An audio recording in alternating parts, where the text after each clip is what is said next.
नमस्कार दोस्तों, सरकारी आदमी चैनल पे आपका बहुत बहुत स्वागत है। दोस्तों, अगर आपने अभी तक हमारे चैनल को सब्सक्राइब नहीं किया तो प्लीज़ सब्सक्राइब कर लीजिए और घंटे के बटन को दबाना ना भूलें ताकि आपको हमारी नई वीडियो की नोटिफिकेशन मिल सके सबसे पहले।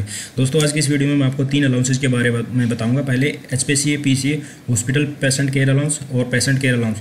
इन अलाउंसेज के ऊपर हम 7th पे कमीशन की सिफारिशें देखेंगे और इन्हीं अलाउंसेज पे फिर बाद में हम एम्प्लॉय यूनियन NJCA की सिफारिशें देखेंगे। फिर हम नेशनल हॉलीडे अलाउंस के ऊपर 7th पे कमीशन की सिफारिशें देखेंगे। उसके बाद हम नाइट ड्यूटी अलाउंस के ऊपर 7th पे कमीशन और एम्प्लॉय यूनियन NJCA की सिफारिशें देखेंगे। तो दोस्तों चलिए शुरू करते हैं। Hospital patient care allowance HPCA and patient care allowance PCA। 7th पे कमीशन ने HPCA और PCA को रिस्क एंड हार्डशिप मैट्रिक्स के अंतर्गत लाने का निर्णय किया है।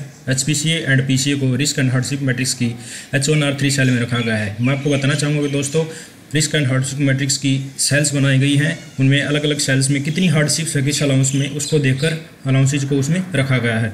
मिस्टर स्टाफ हॉस्पिटल के परिसर में ही काम करते हैं और कम्युनिकेबल डिजीज होने का उनको भी खतरा होता है, पर 7th पे कमीशन ने सिफारिश की है कि ये अलाउंस मिनिस्टर स्टाफ को नहीं मिलना चाहिए।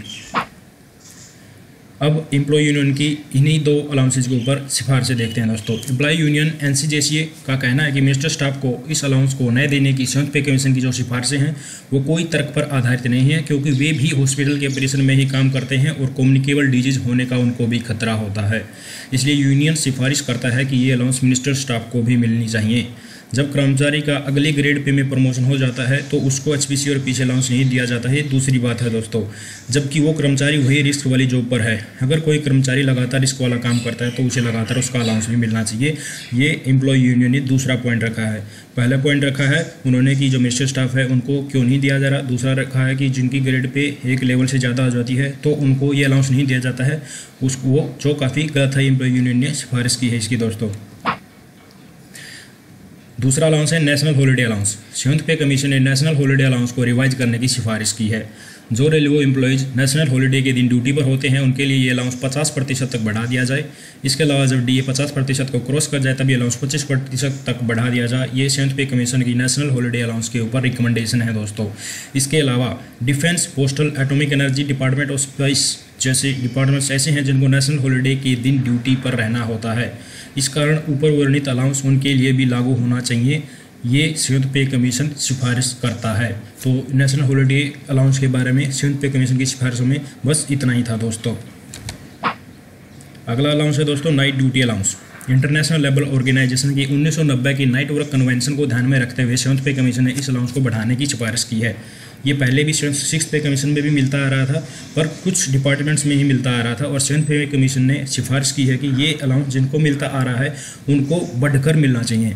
7th पे कमीशन ने सभी सेंट्रल गवर्नमेंट ऑर्गेनाइजेशन इंस्टीट्यूशन जिनको ये पहले अलाउंस मिल रहा है में काम करने वाले कर्मचारियों के लिए इसे एक समान देने की सिफारिश की है। यानी कि 7th पे कमीशन का कहना है कि जिनको ये अलाउंस मिल रहा है फिलहाल उनको ग्रेड पे अलग अलग है तो अलग अलग अलाउंस नहीं मिलना चाहिए, क्योंकि सभी के सभी सेम नाइट ड्यूटी में जो प्रॉब्लम होती है सभी ग्रेड पे वाले समान रूप से सफ़र होते हैं, इसलिए सभी ग्रेड पे के लिए समान रूप से नाइट ड्यूटी अलाउंस मिलना चाहिए। 7th CPC ने कहा कि ये अलाउंस जिसको अभी तक मिल रहा था और उन्हें मिनिस्टर डिपार्टमेंट के कर्मचारी जो नाइट ड्यूटी करते हैं इसके बढ़े हुए रूप का फ़ायदा उठाने के हकदार हैं।